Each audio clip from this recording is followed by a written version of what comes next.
Hello guys, ayan, update sa aking planted aquarium. As you can see, malinaw siya ngayon kasi naglinis ako kanina. Hindi ko na nga lang na video. Ngayon ko lang siya naalalang videohan. Kasi ako excited na linisin siya. Ang dumi na kasi madami na siyang algae. Ang problema ko ngayon maghanap ng mga nerite snail, ramshorn, kaso wala sa mga pet shop ngayon. Kaya ayun, nilinis ko na lang siya. Nilipat ko muna yung flower horn ko dun sa quarantine tank ko.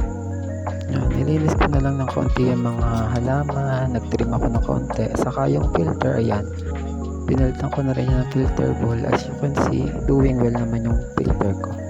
Napapalino niya naman yung tubig kahit 3 watts lang siya. Yan, saka pakita ko na rin sa inyo itong aking mga biniling self-watering tool. Yan, nilagay ko siya sa mga halaman ko. Yan, para hindi na ako nagdidilig. Yan, yung isang aquarium kung makikita nyo, dyan ko nilagay yung mga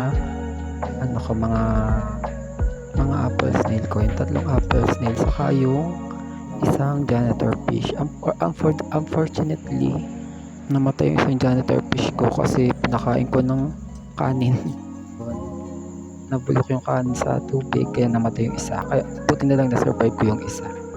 Ayan, binago ko na rin ng ayos para naman maiba sa paningin ko. Ayan, binaba ko yung mga halaman dun sa aquarium sa taas. Ang plano ko, bibili ulit ako ng bagong betta fish. So dati talaga ang favorite kong alagaan ni betta fish, yun nga lang hindi sila natagal, pero this time aalagaan ko na talaga pagbili ko ng bago. Yun lang guys, salamat, follow na rin.